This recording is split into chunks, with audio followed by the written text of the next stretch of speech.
Bueno, en el día de hoy vamos a hablar sobre el apartado Vagan por las calles maleándose de mil maneras del texto Maestro, Escuela y Vida Cotidiana en Santa Fe Colonial. En las diapositivas vamos a mostrar algunas citas que están sacadas del texto.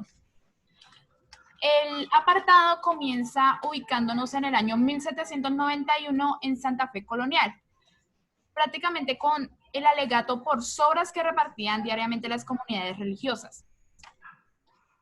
Cuando comienza este alegato, entonces comienza principalmente porque se presenta la problemática de que están los mendigos verdaderos y los mendigos falsos. No podemos decir que son mendigos falsos, pero son personas que quieren una vida, bueno, fácil por decirlo de cierta manera. Quieren vivir del Estado, no quieren trabajar, entonces de esta manera siempre afectan a los otros mendigos. Y el Estado, en lugar de ayudarlos, trata de pluralizarlos o crear insignias que digan usted sí es mendigo, usted no es mendigo y usted sí puede mendigar. Entonces es algo muy lógico. De la primera parte del apartado extrajimos el siguiente fragmento. Dice, había que discernir entre aquel realmente miserable o pobre verdadero y el ocioso o vago. Aquí citamos a Sánchez en el 2012. Dice, es una democracia como en una democracia como la que vivimos, un objetivo fundamental es que toda la población tenga las mismas oportunidades para mejorar su calidad de vida. Es decir, poder ascender a distintas clases sociales. A eso se le conoce como movilidad social. A lo que quiero llegar con esta citación es que no hay personas ociosas o vagas, porque sí.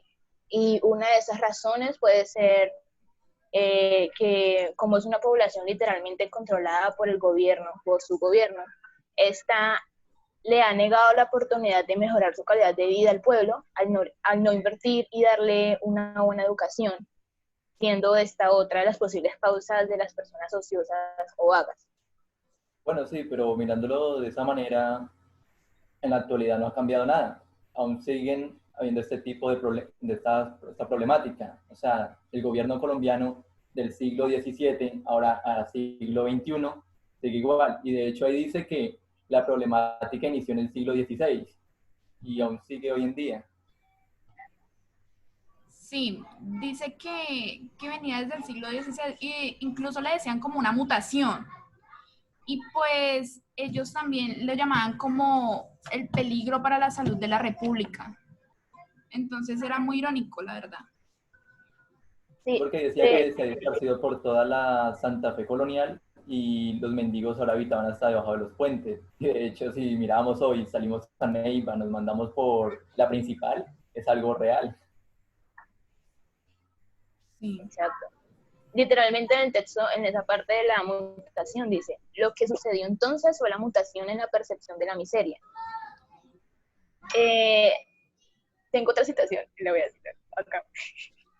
Dice, como dice Yes, los estudios sobre la pobreza de los años 80, igual que los años 60, se caracterizan por un empirismo cuantitativista y descriptivo escasamente analítico.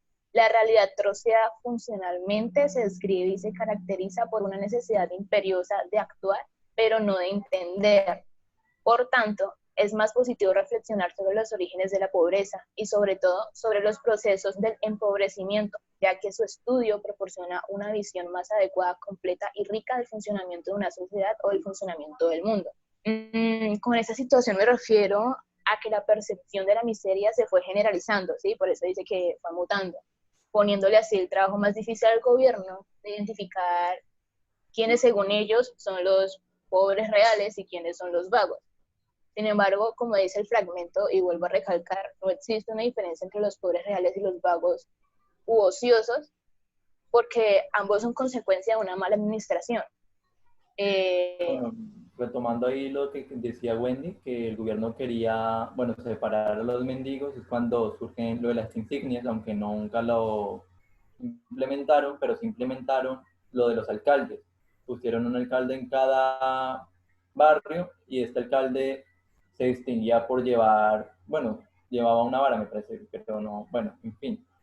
Se distinguía porque él decía qué persona, o bueno, conocía a todas las personas, sabía quién era el mendigo y de esta manera, pues, ayudaba un poco con la problemática, por decirlo de cierta manera. Esta prácticamente estrategia que hizo el gobierno fue expedida el 16 de noviembre de 1774 por el virrey Guirior. Entonces, ellos prácticamente hacían como en este momento censarlos, como saber cuántas personas habían, cuántos pobres, para sí mismo ellos tener como un orden sobre eso.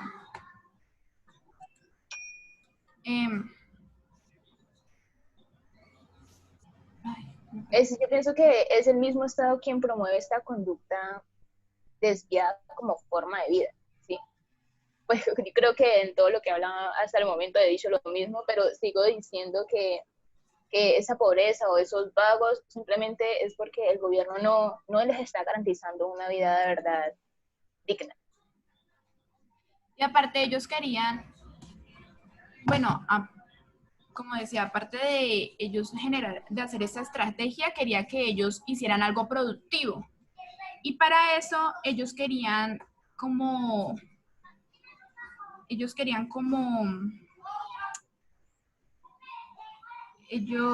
Lo de maestros de artes.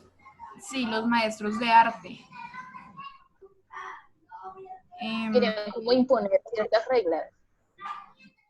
Ellos querían prácticamente ponerles un oficio, por así decirlo. Entonces, ¿qué es lo que pasa? Que ellos querían prácticamente que estos maestros de arte y oficios, le decían, les enseñaran a estos, a los, se llaman, tiene una palabra, dice pauperismo, que es el estado, el ser pobre prácticamente, el vivir pobre. Entonces ellos querían que ellos estuvieran, ¿cómo le diría yo? Como, no sé, díganme ustedes, como adoctrinarlos. Pero esto causaría como una pelea prácticamente, porque ellos decían que habrían unos mejores artesanos que otros. El caso es que ellos no querían eso. Entonces esa alternativa, ese reglamento general 177, no se dio a cabo por eso mismo, no querían una decisión, querían que todos debían considerarse apreciables en sí mismos. No querían provocar una pelea ni nada, o sea, que los pobres siguieran siendo pobres, prácticamente. Retomando lo que dice Gerald, la parte literal, dice, se inicia un proceso de reglamentación de los oficios artesanales, en aplicación de estas gentes reducidas al estado de insensibles por su abandono y universal desidia. Se trataba ahora de poner las artes en mejor estado posible, para lo cual se hacía necesario, en palabras de Francisco Robledo, formar una instrucción que sirviese de regla y método para enseñarlas y aprenderlas. De este fragmento yo pienso que es muy lógico el por qué su interés de que las artes fueran más valoradas, y aparte de eso, la necesidad de imponer reglas para enseñarlas. Pienso que esto limita mentalmente a las personas, hace que no desarrollen su capacidad de cuestionar, y eso es lo que a ellos les afecta, que el pueblo se cuestione su entorno, su sociedad y cómo está siendo manejado todo. Ellos, ¿por qué no hicieron esto? Era más que todo bueno, aparte por lo que dije, ellos, ¿qué hicieron? Ellos mejor implementaron en las policías, o sea, ahí prácticamente querían adoctrinarlos por otra manera, no para que ellos producieran, no para que ellos prácticamente dejaran de ser pobres. No le importaba eso, ellos nada más le importaba que dejaran de ser el malestar social.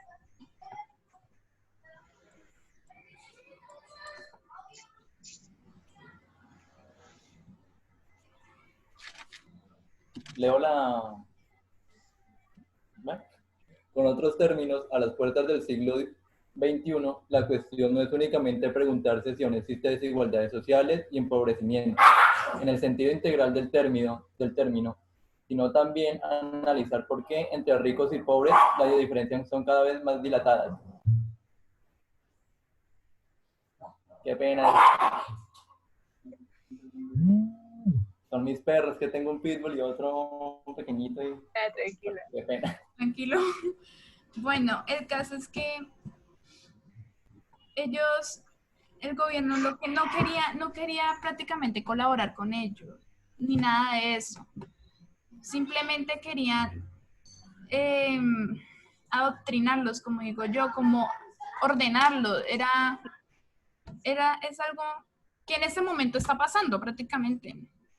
Entonces ellos decían que no importaba todo lo demás, que no importaba lo que uno era, pero ociosidad sí importaba porque era una deshonra. Y no sé ustedes, compañeros. Diría Desde... que Ah, ya. sí, pues ya van los 5 minutos, parce, ya pasamos, ¿Ya? comenzamos como que a las 15. Entonces, Bueno, pues eso pues Sí, es bueno, creo que yo creo que ya retomamos todo lo de síntesis y más que todo como lo que nos enseñó está. este apartado. Entonces, no sé si ustedes tengan algo más por decir. Prácticamente esto fue como una charla, no queríamos hacerlo en un modo de exposición porque siento que sería como más, prefiero un diálogo, como socializar esto. Entonces todos mis compañeros preferimos eso. Sí, la verdad, pues es una manera mejor y no tan sistematizada. y pues así cada uno puede dar su punto de vista y también mostrar qué fue lo que entendió del texto. Sí, yo quería leer el último pedazo. Yo quería leer esto. Bueno, dice, pero las alternativas, perdón, pero las alternativas, propuestas y planes de solución al problema del pauperismo continuarán apareciendo como también la persistente denuncia de sujetos que vagan por las calles maleándose de mil maneras y paralela a ella la advertencia sobre la gravedad de tal problema. Así, Yo pienso que también una frase para resaltar bastante, creo que fue la última, pero no estoy segura. sí, Dice, lo único que debiera tener impresa la nota de la deshonra y merecer todo el repudio de la sociedad, la religión y el Estado era la curiosidad. la sociedad, sí. Parce, mi perro se tiró un pedo muy picho. Está podre. Estamos grabando, Blake. Al profesor le gusta reírse. Bueno, Yo no, Diría que ya está acá, ¿no? ¿Qué más vamos a hablar? ¿será que ya? Yo creo que ya tomamos todo lo que decía el apartado. sí, sí, O sea, pues el apartado en sí solo trataba sobre la pobreza y ya hablamos acerca de cómo trataron de sobrellevarlo, pero fallaron en el intento y pues sigue presente en la actualidad. Hasta el día de hoy, claro. Y sí.